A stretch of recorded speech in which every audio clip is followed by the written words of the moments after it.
अमेराली जिले की जाफराबाद समुद्र में 3 नावों के डूबने से मछुआरे संकट में हैं। जाफराबाद के 7 और राजपारा बंदरगाह के 4 मछुआरे समेत 11 मछुआरे और नाविक अभी भी समुद्र में लापता है, जिससे जाफराबाद में चिंता का माहौल है। विधायक हीरा सोलंकी भी रात में गांधीनगर से जाफराबाद पहुंचे और जाफराबाद बंदरगाह चौक चापरी में खारवा और कोली समुदाय के नाव मालिकों से बातचीत कर रहे हैं। हीरा सोलंकी ने मुख्यमंत्री भूपेंद्र भाई पटेल से भी फोन पर बात की और मुख्यमंत्री ने मछुआरा संघ के अध्यक्ष कन्हैयालाल सोलंकी से बात की। समुद्र इस समय बहुत उथल-पुथल भरा है। तट रक्षक बल, नौसेना या हेलीकॉप्टर के जाने की स्थिति नहीं है। फिर भी लगभग 500 नावें तट पर पहुंच चुकी है। 50 से ज्यादा नावें अभी भी समुद्र से निकलकर किनारे पर आ चुकी है। वहीं 11 मछुआरों के लापता होने की चिंता मछुआरे लगातार सता रहे हैं।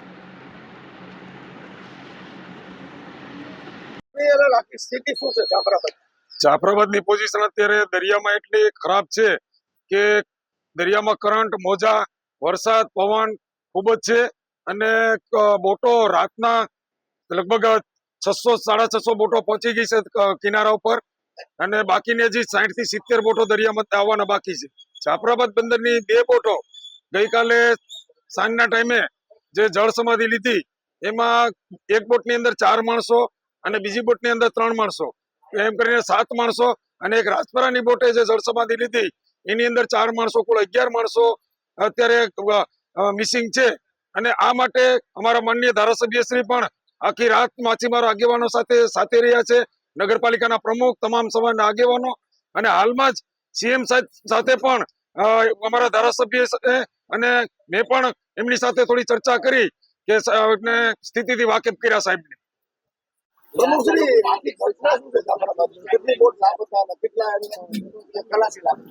જાફરાબાદની પરિસ્થિતિ એવી છે કે લોકો માછીમારો એટલા બધા હેરાન છે કે દરિયામાં એટલું બધું વેધર ખરાબ છે કે 2 બોટો લાપતા છે કોળી સમાજની અને એક બોટમાં 3 લોકો લાપતા છે, એક બોટમાં 4 લોકો લાપતા છે અને અમારા જે ધારાસભ્ય હીરાભાઈ સોલંકી બહાર હતા રાતના એટલી ફટાફટ આવી હાલત ગંભીર જોઈ અને રાતના 2 વાગે ઘરે પણ નહીં ગયા, સીધા રાતના બધા ટીમ સાથે આવ્યા. અમે લોકો બધા રાતના સાથે જ હતા અને ખારવા સમાજનો બહુ પણ સારો સપોર્ટ છે, કોળી સમાજનો, અન્ય બધા સમાજનો સપોર્ટ છે.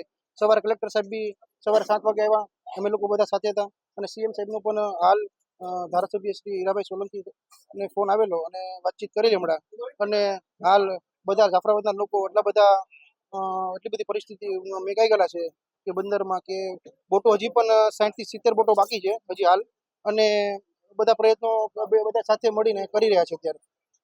એમ શું છે દરિયામાં તોફાન હતું તમે રાત્રે બચાવીને આ લોકોને લઈ આવ્યા છો, શું કહેશો? મારું નામ ઈશ્વરભાઈ છે ને હું રાતે આવતો હતો ને તો સાલુમાંથી મને 3 જણા પેલા દેખાણા, પછી 3 ને મેં લીધા, પછી જોયું તો એ લોકોએ પૂછ્યું કે હજી અમારા 4 જણા ઘટે. પછી અમે પાછા એક જણાને ભાઈને ટોકા મોકલો બત્તી મારી તો કે ભાઈ તે અવાજ આવે તો હું કે ના જવા દે કે ના ગયા ને તો પછી એ ભાઈને લીધા 2 જણા કે હજી અમારા 2 જણા ઘટે છે કે અમે 7 જણા હતા કુલ, નોખા પડી ગયા, હજી 2 ઘટે. પછી મેં કેટલા બૂટના રાઉન્ડ માર્યા ને બત્તી મારી તો તમે અવાજ સાંભળો તો અવાજ આવી જાય ને તો આપણે ખબર પડી જાય કે અહીંયા છે માણસ. તો પછી ના અવાજ સાંભળ્યો, આ લોકોએ જોયું કે અવાજ અહીંથી આવે છે કે તો હું ના જવા દે, પછી હોર પાડ્યું ને પછી એ લોકોને લીધા પાછા 2 જણા. દરિયાનું તોફાન કેવું? બહુ તોફાન હતું, બહુ મોજો બહુ હતો, વરસાદ ને વાવડો. કેટલા બચાવી શક્યા? હા, કેટલા બચાવી શક્યા? 7 જણા બચાવી શક્યા અમે.